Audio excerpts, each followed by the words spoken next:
Hey, what's going on, everybody? It is episode 136 of the Audible Farm podcast, and this episode is brought to you by Couchtown Coffee. I drink Couchtown Coffee every morning, and you can too. All you got to do is go to www.couchtowncoffee.com, find a coffee you like, make an order, and let them know Audible Farm sent you. When you make your order, just say Audible Farm sent us here, and they'll give you 20% off. Why? Because Couchtown Coffee is that awesome. Couchtown's Coffee's roaster is actually a musician himself, and that's one of the things that makes it that cool. So check it out, www.couchtowncoffee.com. Thanks, Couchtown. This episode is also brought to you by the Broken Strings Foundation. Broken Strings has a 367 initiative, and their goal is to put a guitar in the hands of one child in every school district in Iowa, and they're on their way. They've actually started giving out some guitars, and man, it feels good to have contributed a little bit in my own right to this. If you guys want to contribute something to the Broken Strings Foundation, just check them out. I got links down below. They're in the little sponsor section in the description, wherever you're listening to this. So hats off to Broken Strings for doing something good for the music community and just for the community in general. It's a great cause, and I think you guys might like getting behind it. So check it out, see what you got there, and give them some support. This episode, I'm sitting down with Ioannis Alexakis. Ioannis is also known as the one and only Ion, and I saw him at a singer-songwriter circle in Iowa City, and I was pretty intrigued by what he was doing. He had a whole bunch of different little machines up there, and he's twisting stuff and pushing buttons, and he's singing, and he's doing some sort of electronic meets rap kind of deal. And it, like I said, it was intriguing to me because I'm mostly just a guitarist, but I've always been somewhat intrigued by people making electronic music. And then to go see it done live on the fly like that, it was pretty awesome. So I wanted to sit down and talk with him. And then when I sat down to talk with him, I realized he had done a lot more than just that. So we get into that in this episode. He's a really interesting person, and I feel like we got a pretty good interview out of it. Come to find out, he's produced a podcast, and he's also done scores for short films and things of that nature as well. So I hope you guys enjoy this episode. I had a great time sitting down talking with him. This is episode 136 with Ioannis Alexakis. It's the Audible Farm Podcast with your host, Peter Stockdale.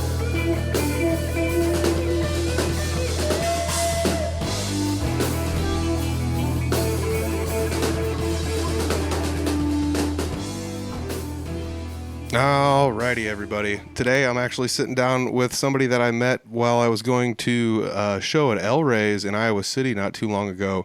They call it the Writers Circle. It's on Mondays down there, and I saw Ioannis Alexakis down there.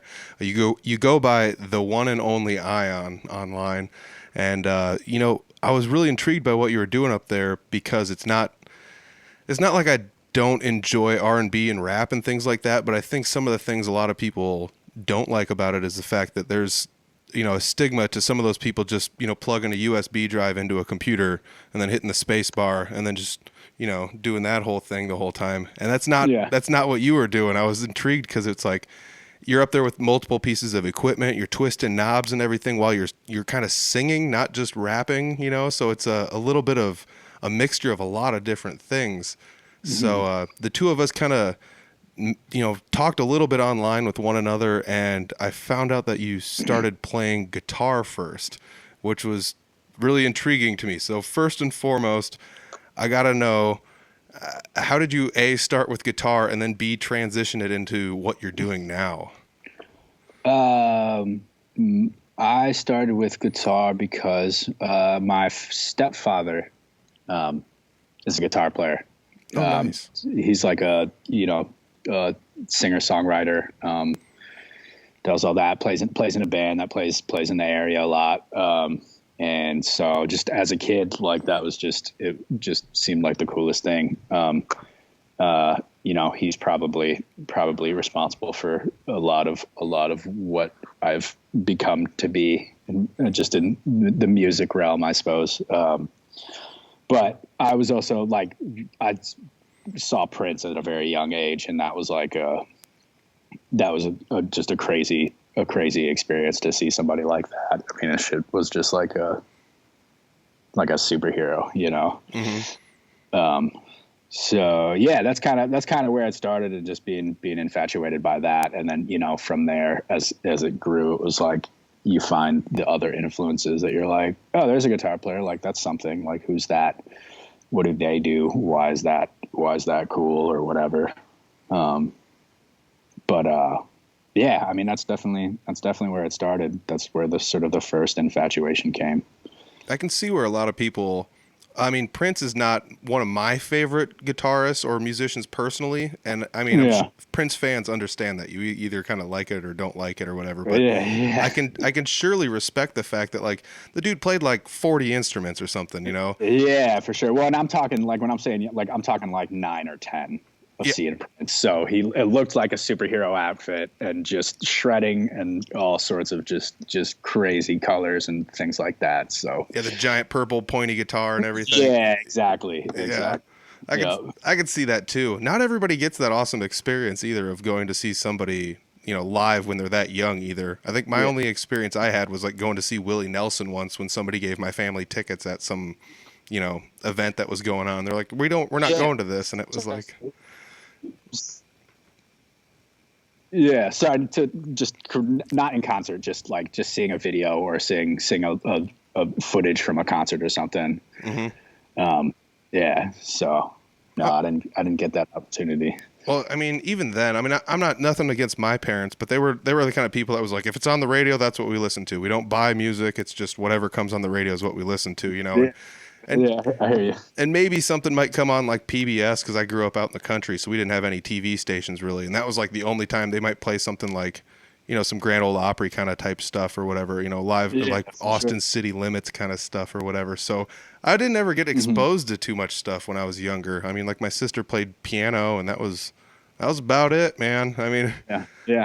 That's pretty cool that, you got parents or a stepfather that would like be willing to do that, and I mean, that's also something like I got to ask, did he like push it on you to play music, or was it just something that you took to on your own?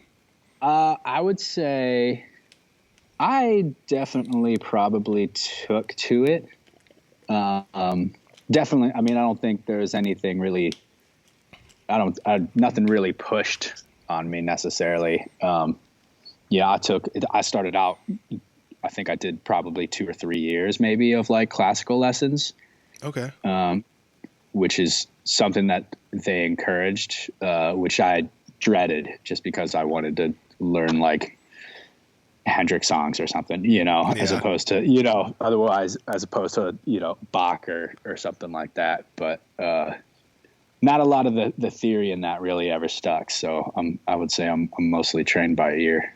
That's pretty cool. I mean, that's something actually I wished I would have gotten to experience, was a little bit more classical style guitar training, because I mean, do you have any of those capabilities still left? Can you still like pick up a classical guitar and do some weird finger picky kind of crazy stuff? Yeah, there's a little bit that stuck around. It comes out on stage sometimes. We'll see. Dude, that's awesome. And I'm self-taught, so the first thing I learned was I learned how to play at a church, and they're just like, just play open chords, G, C, D, just rock it, Right. and it's, so I got to learn from like the bare bones basic stuff, or I'd buy a book and they'd be like, this is how you play row, row, row your boat on just the E string or whatever. And Yep. so Yep. I don't know. That's pretty cool that you actually got that kind of a cool experience. That, I mean, not everyone gets to have that cool experience. Where were you at when you got to take these classical style lessons? Because like I said, I met you in the Iowa City area. Is that where you're kind of originally from, or? Yeah, I grew up here. All right. I've been here most of my life. I was in Chicago for a few years after high school, but this is my home. Yeah. So when did you first start trying to play out live? Did you do it with a guitar in your hands, or had you already transitioned to making beats by that time?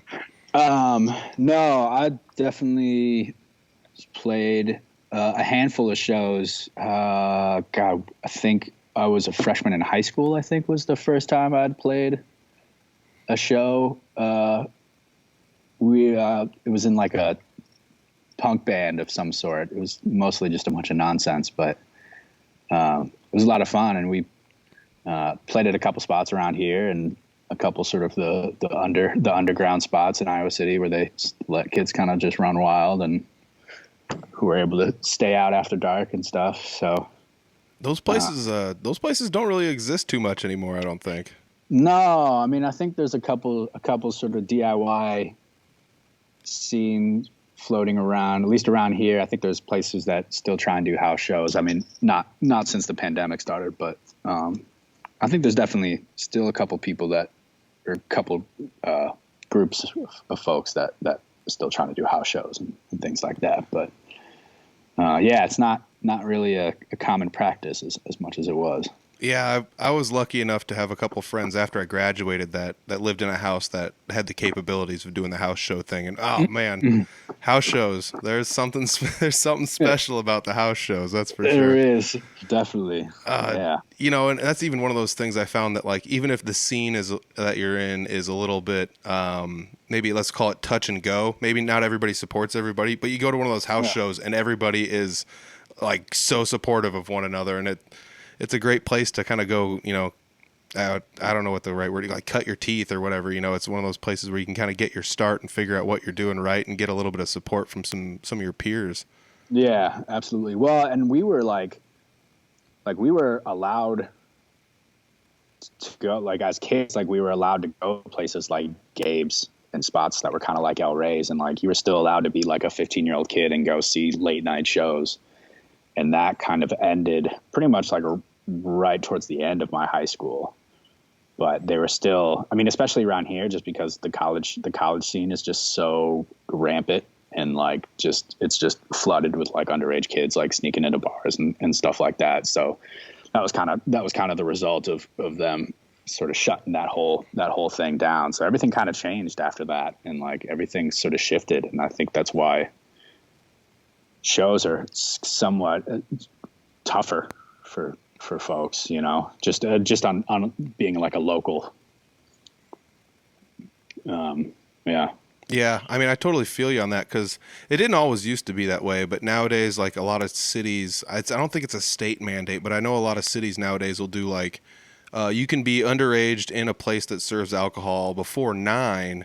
But afterwards, then it has to be like pretty much shut down and then reopened again to only people that are, you know, over 21, you know, and there were places in Des Moines that would do that. I know Lefties does all ages shows until 9, and then they'll shut down and do another late night show that's only, you know, 21 and over. And Vaudeville used to do that in the Des Moines area and things like that. Yeah. But man, poor Vaudeville Muse. I know, man. So wild. It's crazy that the places are closing down, but you know, it seems like just as many places that are closing down, there are just as many new ones kind of popping up and taking their place, you know, in some capacity or another. Like, like I met you at El Rey's, and that wasn't always there. No, that was totally a brand new spot for sure. Yeah, that was my first time in there too. What was do you remember what it was called before El Rey's? Blue Moose. Oh, there you go. Yeah, somebody said something about that. I was like, this wasn't always here, was it? And they were like, no, it was the Blue Moose. And I was like, oh yeah, that's right. Yeah. That's right. Yeah. So, and I mean, El Rey's hasn't even been there that long, have they? No, they opened up pretty much right at the top of 2020. Oof. And they somehow survived it. Yeah. They pushed through for sure. I wasn't sure, but they worked hard. That's pretty crazy. That's awesome. So how did you end up finding out that you liked making beats or doing, you know, the electronic-ish hip hop kind of stuff that you're doing now, the R&B type stuff? Yeah. So after that band that kind of sort of simmered out, so I would say like freshman year of high school, I think it was mostly that kind of phase after that was really just when me and like all of my buddies started getting into hip hop, and there's stuff just started getting passed around, and we started going to shows, and I think I kind of remember hitting a point of where it's like, you know what, I'm tired of waiting around for a band. Like I'm gonna start rapping now, and that was kind of it. And then I bought a drum machine and started tinkering around with that, and that was kind of sort of the start of sort of the garage band, when garage band was like the first sort of free program that was just on every computer. Yeah. So just started getting with that and doing that whole thing and learning that sort of whole process.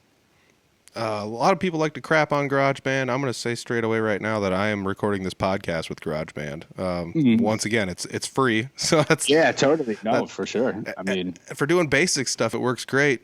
Absolutely. Once you start getting a little deeper into things, it doesn't play well with all the plugins and everything that other software might. But right. For anybody starting out, GarageBand's a great place to start out, and it gets the job done for sure. Oh yeah, absolutely. So, what was your first drum machine, or how did that all go down? Because I've tinkered a little bit with that stuff, but I don't have anybody I live in a tiny town. I don't have anybody in my community I know that does any of that stuff. So I'm kind of just like thrown out to the wolves by myself to try to figure it out, and I can't. But it sounds like you at least had some buddies around that you could bounce ideas off of if you needed to. Yeah, I'm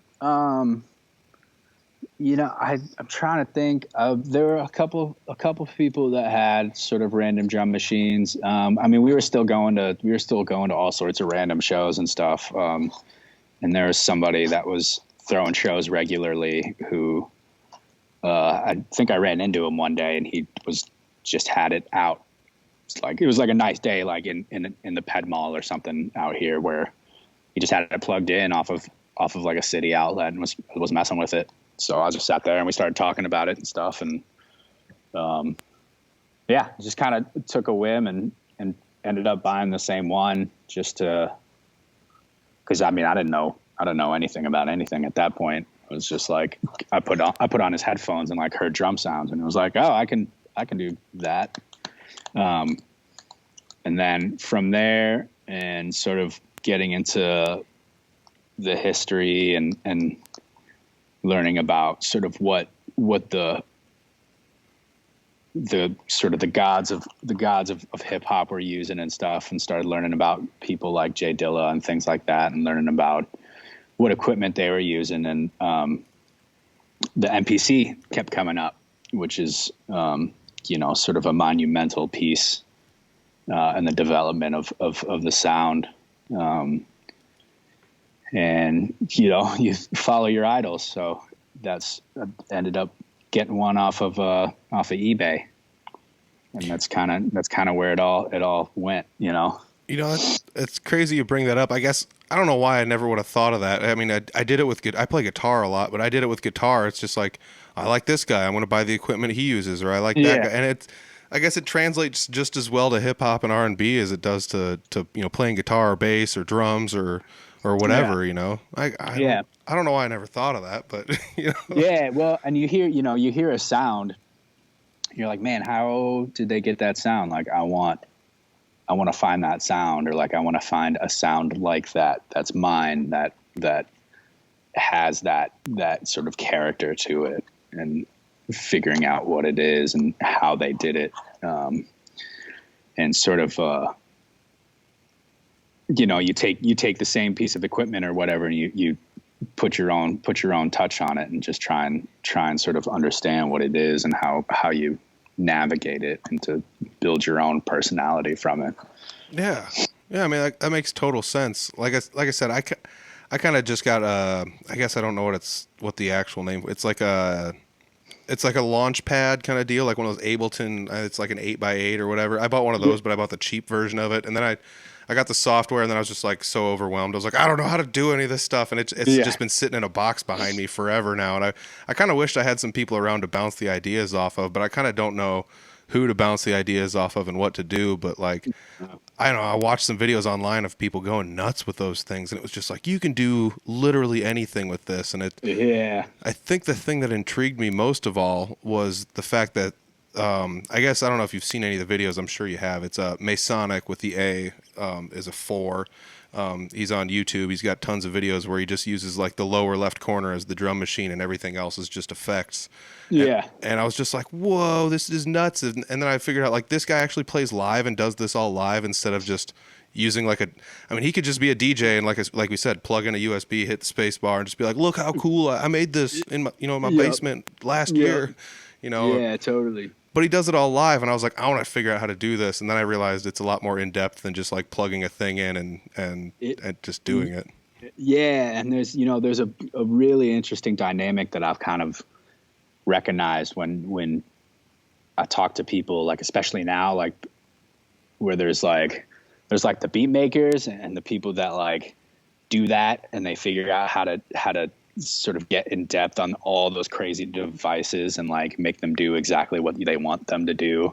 And then there's like the musicians who like, they play guitar and they write songs and they sing, and sometimes the musicians, like, they try, and it's like, so especially now in the pandemic where a lot of people have been like sort of getting their own grasp on like home studios and home recordings and stuff. And like, there's definitely, I feel like, a handful of musicians who I've talked to where it's like, I can't stand this sitting at a computer, like tinkering and like figuring out the routing and like all this mapping of like, where they're like, and that's kind of the saving grace of still having some studios around, thankfully.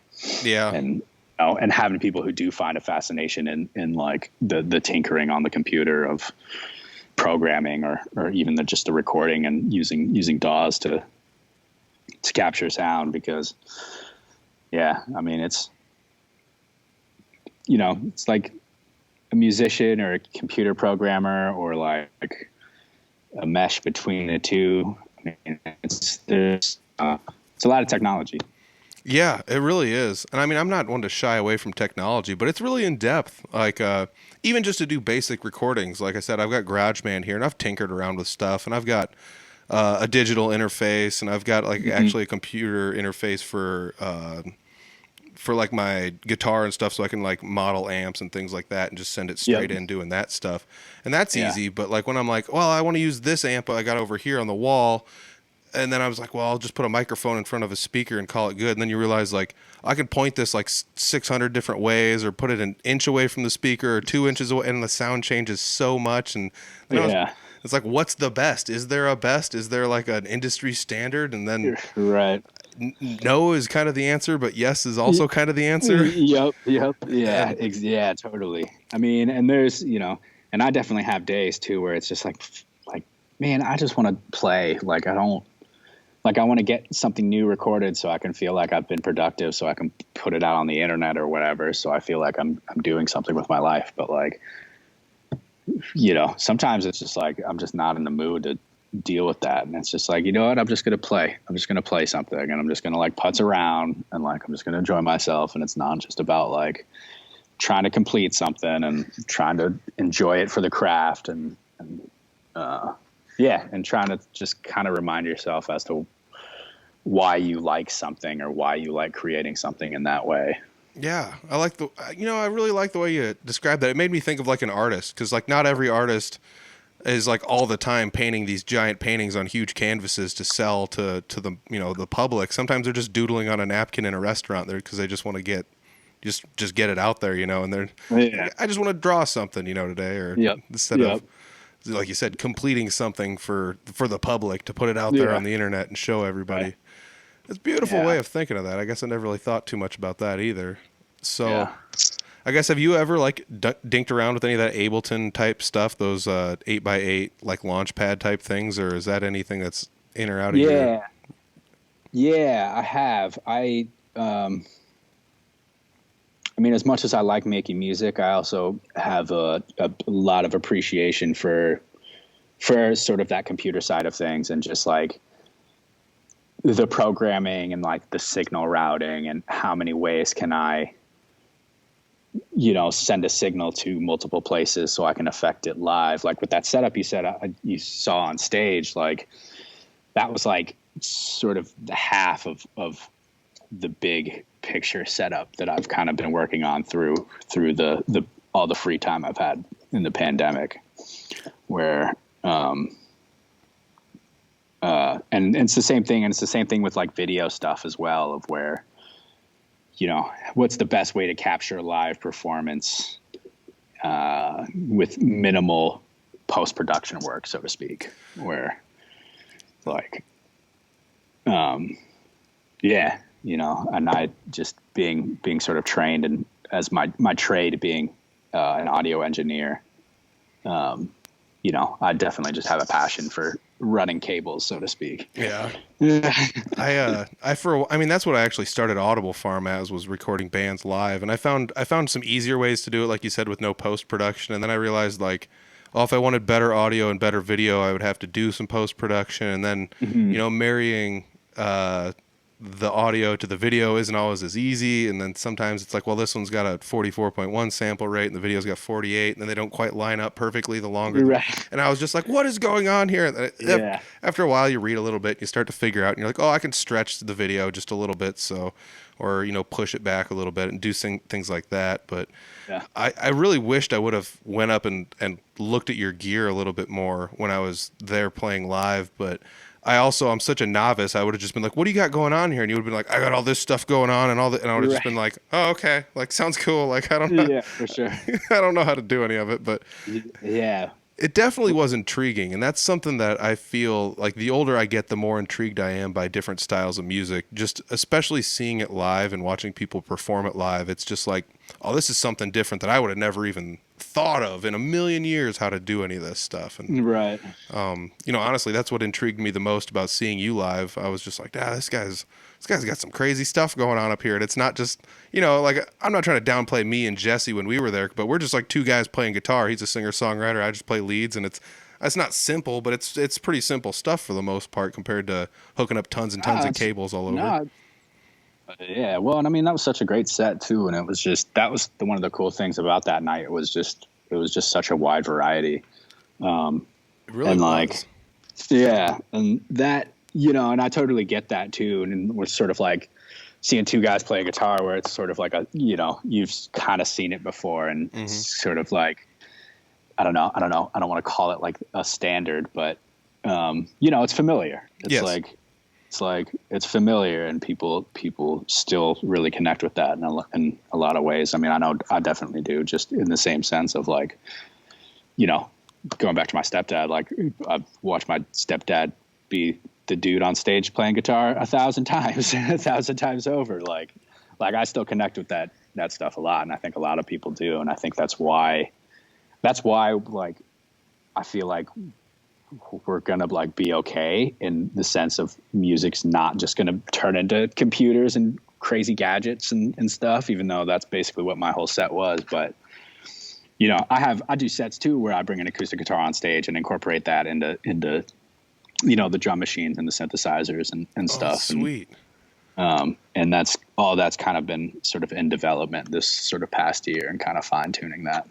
Yeah, and I didn't mean to like say anything to make it sound like Jesse plays basic stuff or whatever, but it's like one of the cool things I think about him is he's not shying away from using like, I won't say he doesn't have like a drum machine with him, but he uses a looper to form all of his beats for his beatboxing kind of stuff, And there's some people that are such purists about playing music that they're like, no, there's no loopers, no beatboxes, none of that stuff. We got to have somebody playing the drums, and I get it to an extent, but at the same time, like, nobody else is doing it, so hats off to Jesse for doing it, Yeah, that's right. Yeah, totally. Absolutely.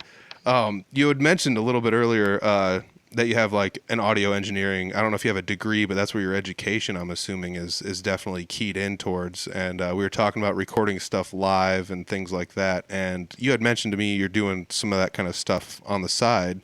If for anybody watching the video version of this, in the background you can kind of see some fun lights behind him. That is, we actually inquired about this. You're actually at the Englert right now. If there it is, the beautiful Englert. I've been there and seen a handful of different shows and comedians and things like that. I went there to go see Lake Street Dive not terribly long ago, within the last 2 or 3 years. That was packed. It was a tons of fun show. Yeah. But and that's one of those things I guess I gotta ask you about. Like, how did you get involved in all of that, or what kind of stuff do you do for Englert while you're there? Yeah, I was hired on. I started as an intern.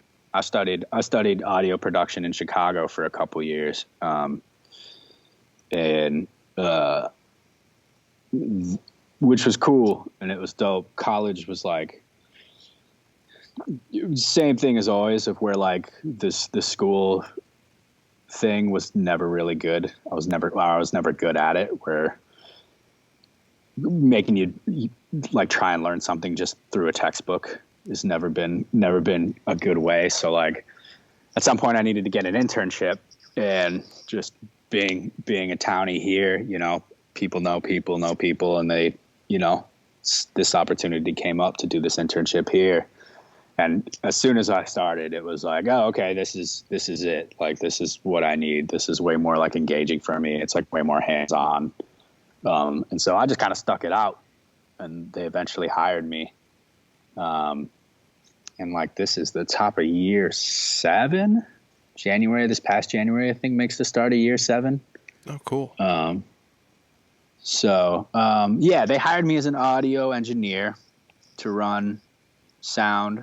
And then just sort of as the years went by and people sort of rotated in and out, eventually you're all of a sudden the technical person who's been here the longest and know the most.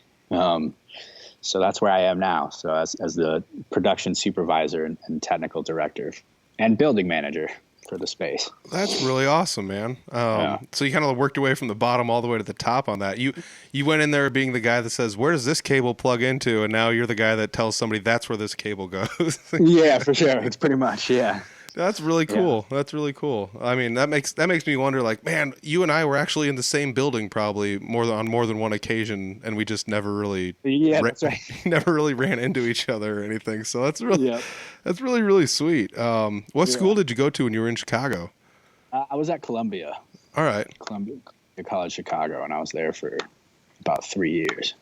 I was thinking about what you said about like learning in textbooks, and I think the thing about that is, I mean, I recently just graduated from school. I got an accounting degree, and I mean, you can learn everything you want in a textbook, but until you apply it in the real world, you don't really know what's going on. And I feel like that translates to a lot of different areas, you know? Yeah. I mean, yeah. And when I was studying, it was a very strange moment in the industry. It was kind of right at that transitional point of where home studios like exploded, and actual studios were like shutting down left and right. So it was weird because all the professors had sort of these years and years of professional studio experience, but couldn't quite connect or relate sort of in the sense of the home studios, which is where sort of the rest of us were, and like just learning and like taking it to go and being like, okay, I'm going to bring all this over and we're just going to set up and we're just going to record in this random room and just get it done. Where, you know, there was always, they were still kind of following this sort of old school protocol of, you know, yes, you're going to start as the intern and you're going to make the coffee and you're going to do the thing. Well, it's like, well, I don't really want to be the intern, and I'll just go over here and record my homies all making stuff and like, you know. So yeah, it was interesting, and I think there were sort of parts of it that were a bit discouraging, and just professors kind of not really unsure of how to adapt. Because there was sort of just a lot of uncertainty as to what it was going to look like.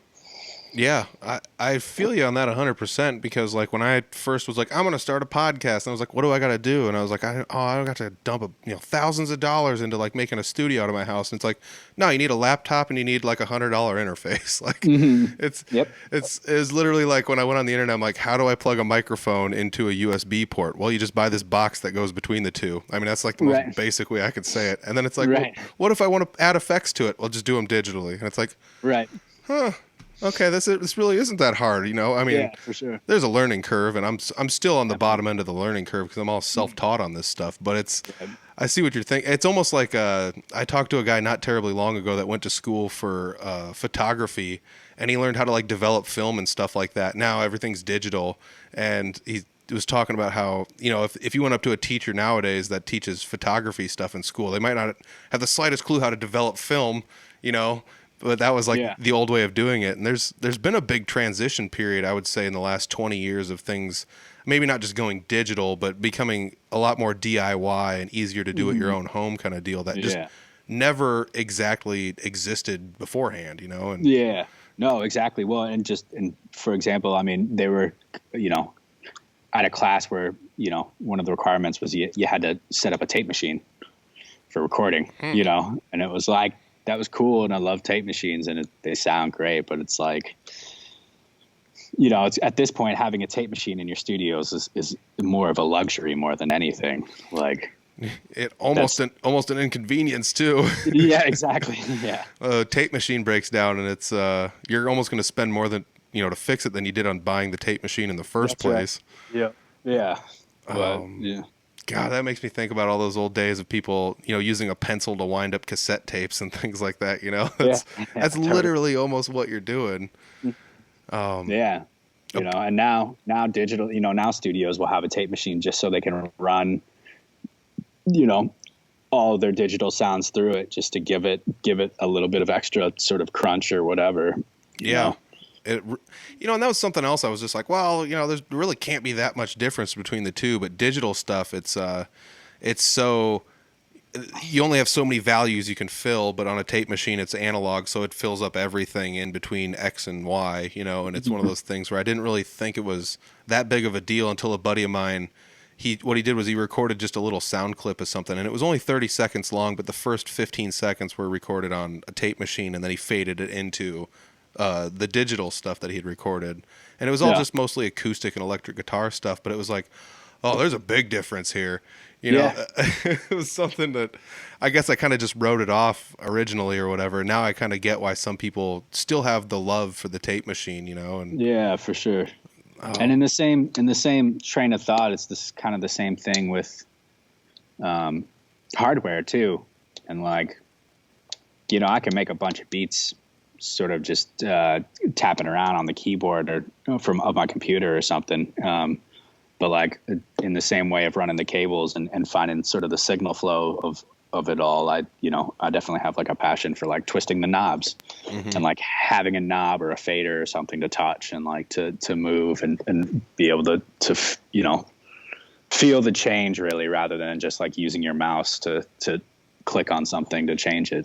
Yeah, I mean, I can feel that too with a lot of people's live sound rigs. It's becoming a lot easier to have like a live mixer that you can just hook up to an iPad and just like, you know, drag your faders around on there and stuff. And that's so convenient and easy, and I love it because you can go out in the crowd and get a good mix for everybody and everything. And even if you're doing it all for yourself or your own band, but then there's the downside of it is you don't actually have the physical touch of, like you said, twisting a knob or dialing a fader in where you really like it. And that's one of those weird things where I still like using a physical mixer more than, you know, doing the whole iPad mixing kind of deal. Yeah, for sure.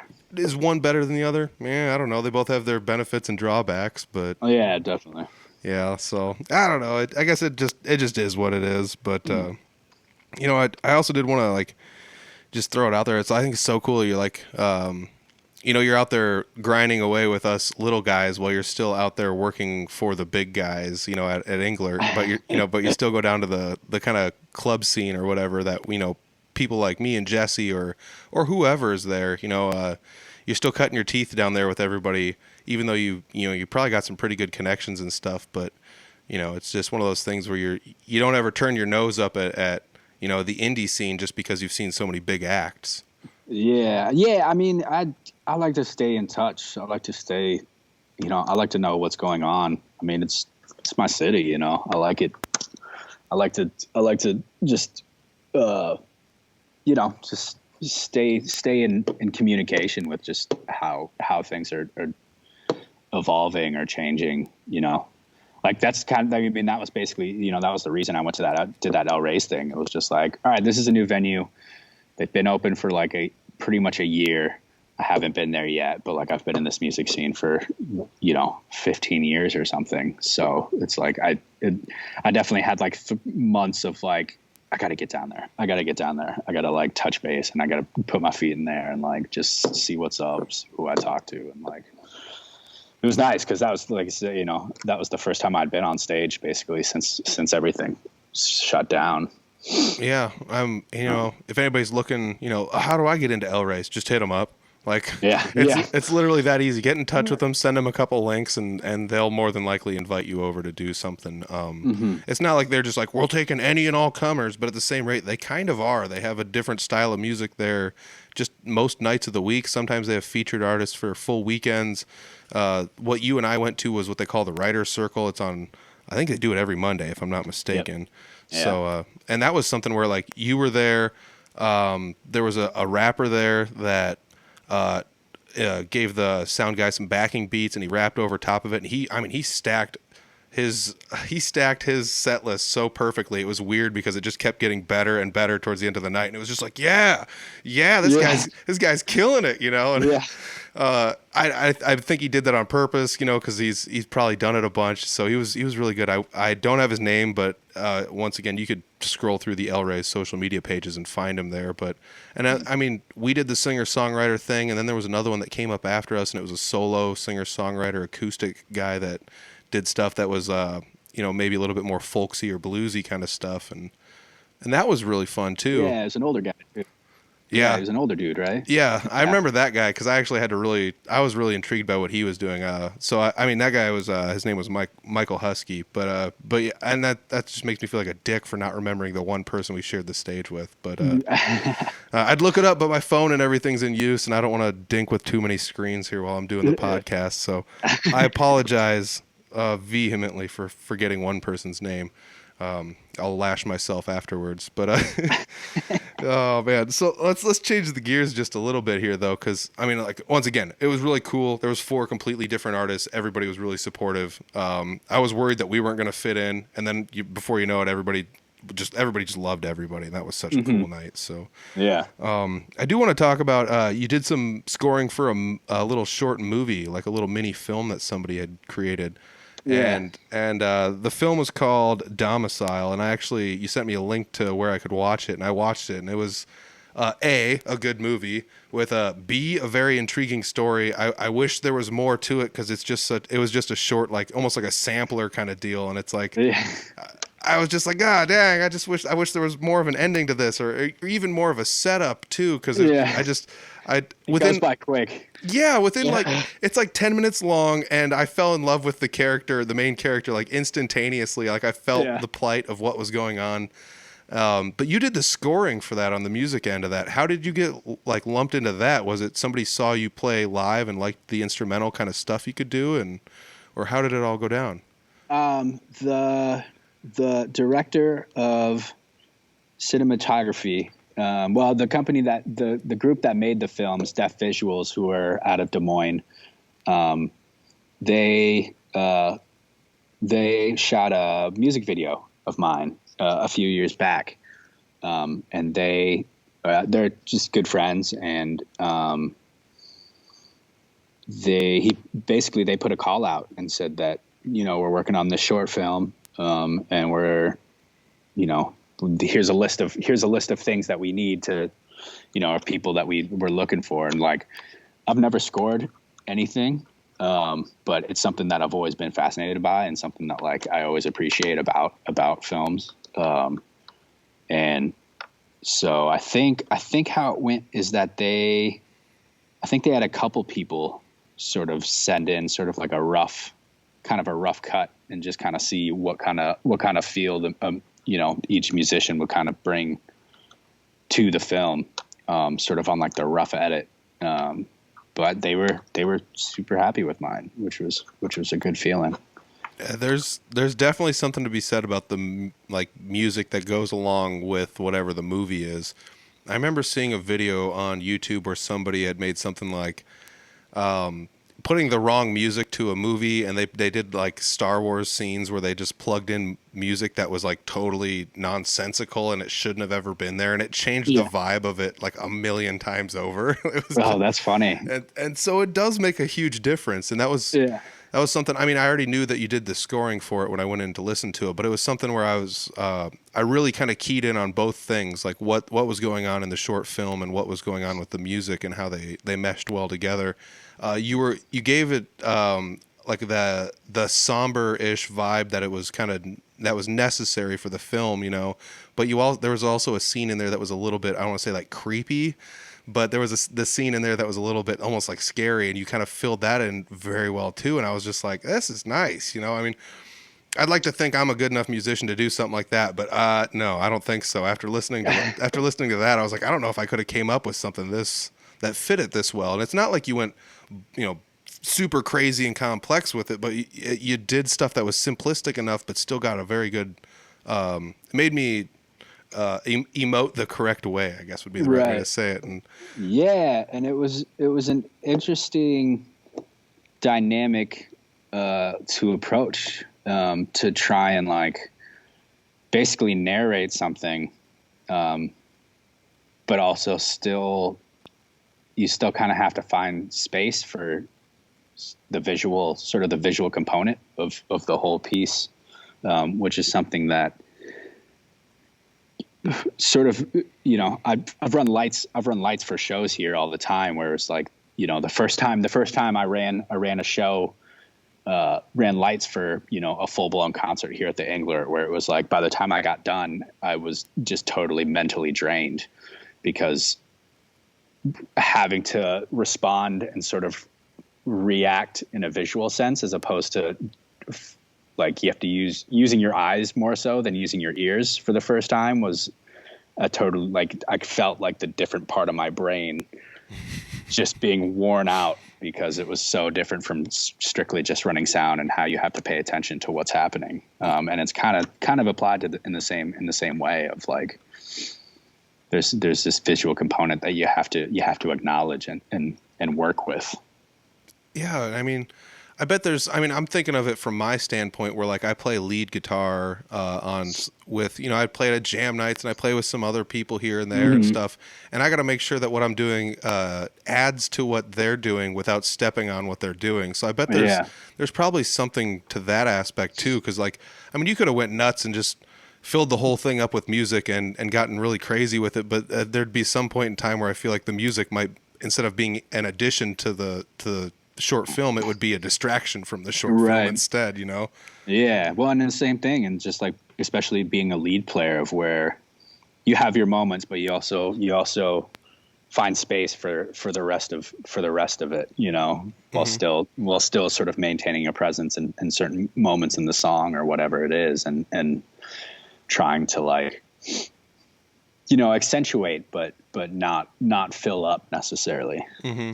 Yeah, I mean, I could see that, because from watching that short film, it kind of made me think like you said. I mean, there were some parts where the music was in the background while people were talking a little bit, and it wasn't distracting, you know, at all, because I could still pay attention to what they were saying and doing, and their you know body language and things like that. And I don't know. I guess it is just really good to see that, because it was kind of, it just made me think in a different way of music, because it's.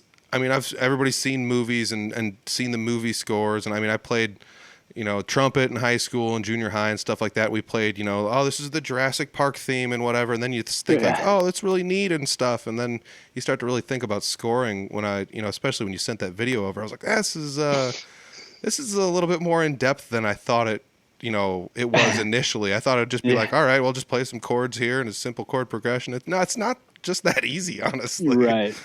So yeah, no, there's definitely, and there's ways of going about it too. I mean, there's people, you know, I've talked to other people about projects, and they'll put a song over this, you know, this clip, or, you know, this like sort of short mini documentary or whatever. And something that's kind of already has a predetermined tempo,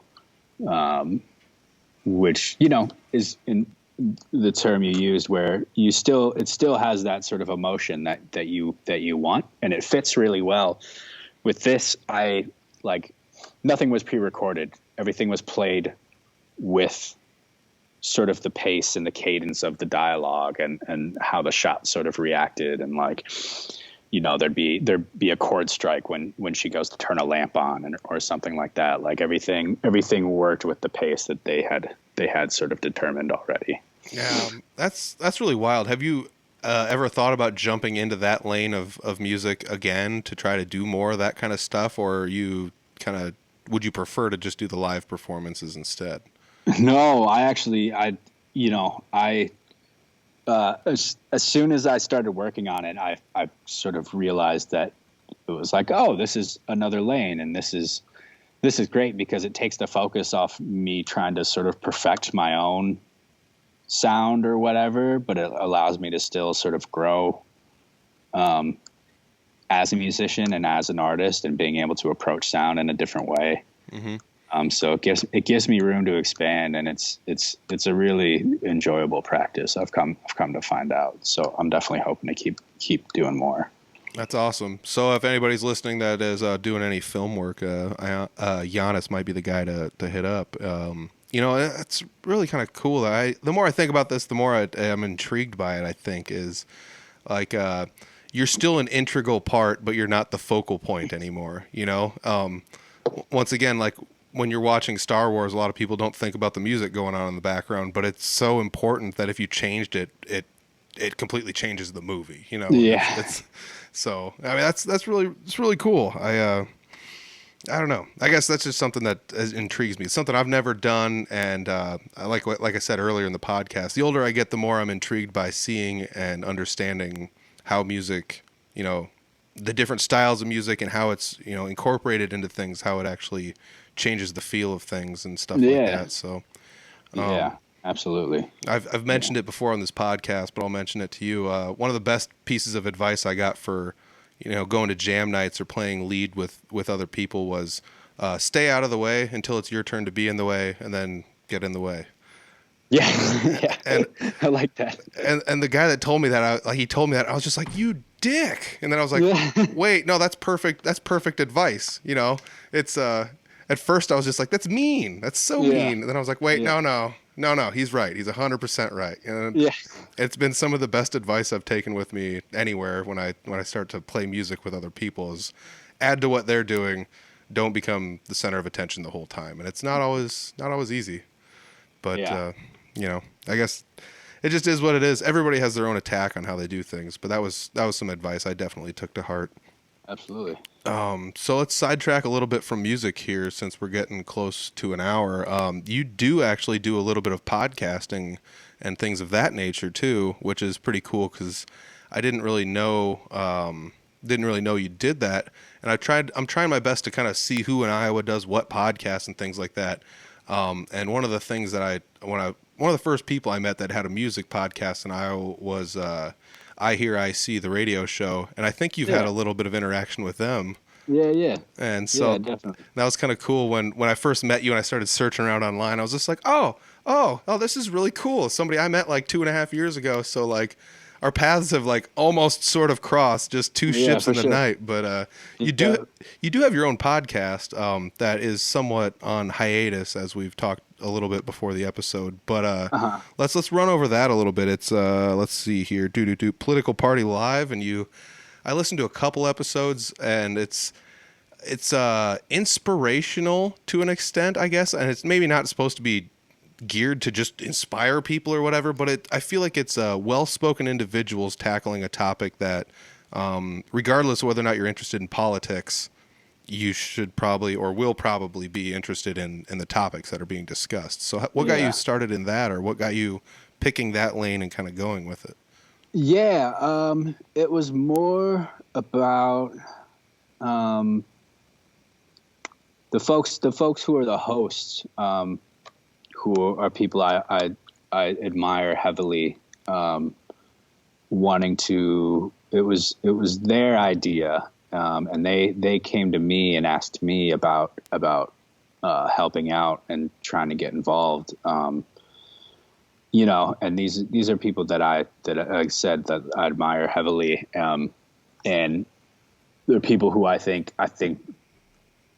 need to be amplified, I guess would be the way to say it, and that I think they have good things to say, good things to discuss, and good ideas about how we can sort of challenge some of the I guess the flaws of the system that we live in, and it's definitely definitely very, very sort of challenging on certain policies, and trying to find a solution as to what is going to be the most beneficial for everybody.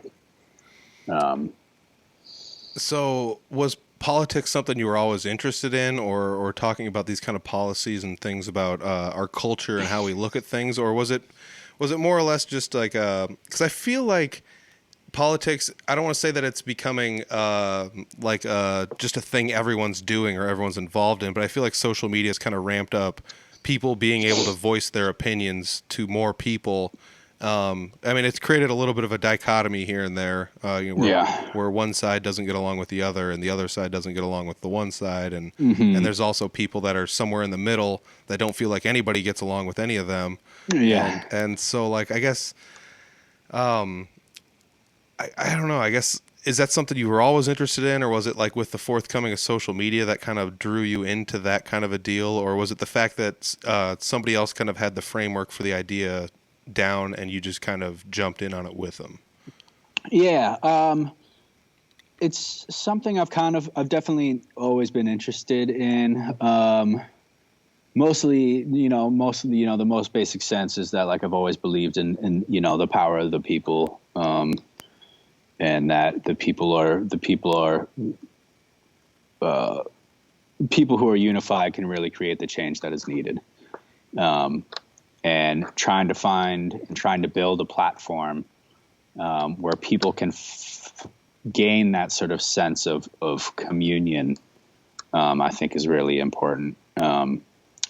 And sort of in the sense of producing that podcast, the beat making stuff, the filming stuff, and just sort of this film scoring, and kind of the same sort of realization of like, oh, this is another lane that I can jump in, that, I can apply my skill set to, but also, it just opens up a whole world of sort of possibilities and topics and discussions, like, have something like this too, where it's like, it's a very, very specific sort of target audience about like the specifics of the audio world and why we find it so fascinating. And not everybody's going to be super into that, but the people who are will be appreciative of it. Yeah. I mean, that's very true. I guess that's something else I often overlook, is the fact that I feel like if you are trying to push your opinions very vehemently onto other people with disregard for any other opinion, it kind of turns me off of even voicing my opinion at all. So I guess, like, kudos to you for at least having the guts to go out there and help produce something like that, and be a part of it. Because, I mean, I would say over the since I started doing this podcast, I just quit voicing my opinion on the internet at all, and it's one of those things where I just, anytime I ever got close to doing so, people would just, slam you from one side or the other side or whatever. And it's, and I guess, like, have you ever felt any of that while you were helping produce this podcast, or is it something that runs you down at all or anything like that? Or do you not get like turned off by the social media aspect of everything? No, not with this podcast specifically, but like, I've definitely been in situations like that where it's like, wow, I absolutely regret putting my opinion out there, because now it's turned into a whole thing. That, like, you sometimes, and just like being you find yourself in those situations where it's like you kind of have to sort of navigate your way through it, as opposed to just like being slanderous and just talking shit or whatever. And like, you want to be respectful and try and just navigate your way through it and address it in a cordial manner, I suppose. Yeah, I feel like that might be something that's a little lost on social media nowadays. Yeah, for sure. Just being cordial or having some sort of tact or couth or any of those types of things. I mean, it's It's unfortunate. I'm not calling anybody out, and I'm not saying this side is correct and that side's wrong, or that, I'm not saying any of that. But I just feel like there's a lot of lost talking topics going on these days, where everybody just kind of, I don't know. I feel like nobody wants to meet in the middle anymore, even though the end game is that we're all going to meet in the middle anyways. Yeah, I hear you. Yeah, Definitely. yeah, yeah, and I mean, it's not little stuff, but like, for sure, like, I've had one or two posts that kind of just were blown up and blew way out of proportion, where all of a sudden there's hundreds of people involved that you're like, I'm just gonna nix out of this one for the time being, and like, yeah. And I mean, that happens in the music scene too, where some people are just like, this music's the best music and your music sucks, or things like that, or there's some of that aspect going on that happened during COVID a little bit too, where some bands decided they were going to play some shows live, and even if it was okay to play shows live, or there was social distancing and masks being worn and things like that, people were still getting shamed for some of that. And I get it to an extent, but at the same time, like, I find it hard to point a finger. The older I get, the less I want to point my finger at somebody and say, what you're doing is wrong, Yeah, no, for sure. And, I was definitely on both sides of it for a long time, where it was like, like somebody playing shows when it's like, no, we really just need to be at home right now. But then at the same time, it's like, oh, this person has been playing shows for 20 years and that's what they've been eating off of for the last 20 years. So, I don't blame them for like doing what they are most comfortable with and know how to do, because they've been doing it on the daily. And yeah, I feel that 100%. That was like one of the biggest eye openers I had when I started interviewing musicians, and even doing it during the whole COVID thing, was I realized there's a lot of people that are musicians that, like you said, this is what they do to eat, and this is what they do to live. And it's not like you're making $1 billion, so there's not much of a safety net underneath of you if this is what you've chosen to do. And I mean, even you in a large sense, I'm sure, like, you work at Englert Theater and they couldn't have shows. So like, I'm sure, some of your bread was taken away from you too. So it's just as difficult for you as it is. And some people might consider you one of the big guys, cause you're doing the sound engineering at a giant theater and stuff, but you, like I said, you still had your bread taken out of your mouth too. So yeah, for sure. So I don't know. Yeah.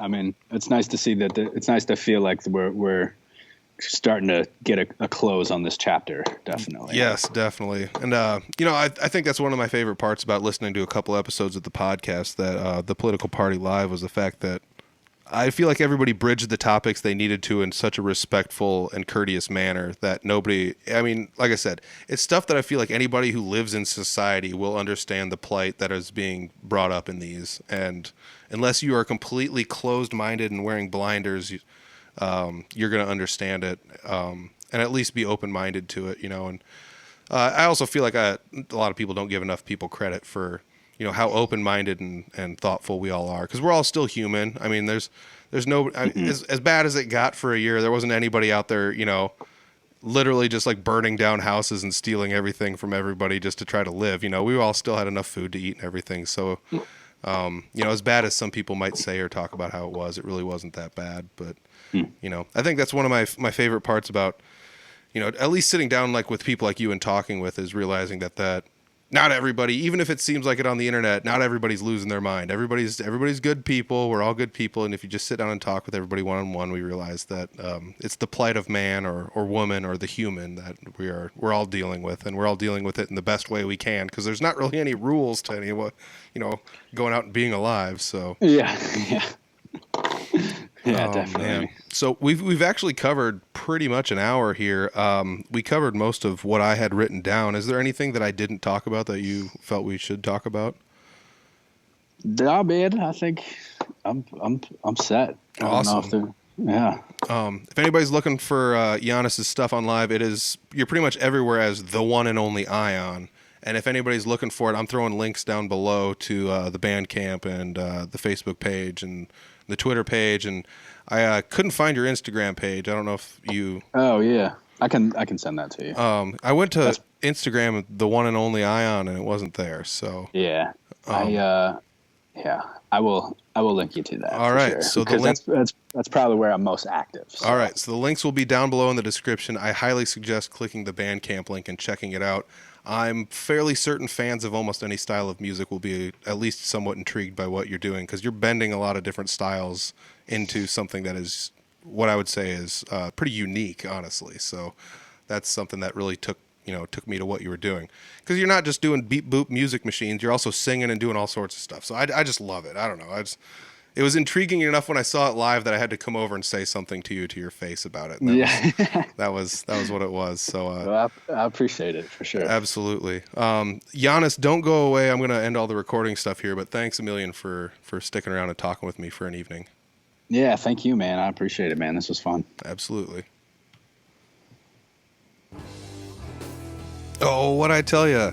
Interesting guy making interesting music and more. Ioannis, if you guys want to check out his information, it's down below. I highly suggest checking it out. Like I said, I'm always intrigued by people making electronic music in any fashion. And, rap might not be my thing. But you know what? I don't know if I would technically call all of this just straight up rap. He actually does some singing and things of that nature too. So check it out. I guarantee you'll be intrigued as I am. And then remember that I went and saw him live, and he's doing all this stuff live. We discussed it a tiny bit in the episode, but he's not just like pushing the space bar on a laptop and saying, here we go. He's actually twisting knobs and doing things while he's doing his rapping, his R&B stuff, and a little bit of singing involved too there, which is, once again, another thing that kind of intrigued me about what he was doing. So check it out. I guarantee you guys, you will be really intrigued by this as well. So check out all the links down below, and if you're looking for more links, check out audiblefarm.com. You got links there to all of the Audible Farm goodness, the shop, the Patreon page, all the social media, the YouTube channel. The YouTube channel is going to have video clips of the podcast, as well as the full audio versions. And if you're interested in watching the full video versions, you can go to patreon.com/audiblefarm. It's $1 a month. It's all it costs. If you want to give more, you can definitely give more. But if you're interested in the video versions, check it out there. I really appreciate all the patrons that we do have currently. So thanks to everybody that is a subscriber on the Patreon page. And if you don't feel like giving $1 a month, maybe you might want to check out the shop. The shop has merch available. There's a small selection of hoodies still left. There are t-shirts there. I do know the large t-shirts are sold out at the moment. So check that out. There are t-shirts there. There's also stickers available. If you can find me at a show, maybe you'll be lucky enough to grab a sticker from me. I usually do carry a handful of stickers around here and there, so check those out too. If you guys are looking for a sticker, hit me up if I'm at a show. Maybe I have one with me. If not, just go to the shop link down below and purchase a sticker if that's something that interests you.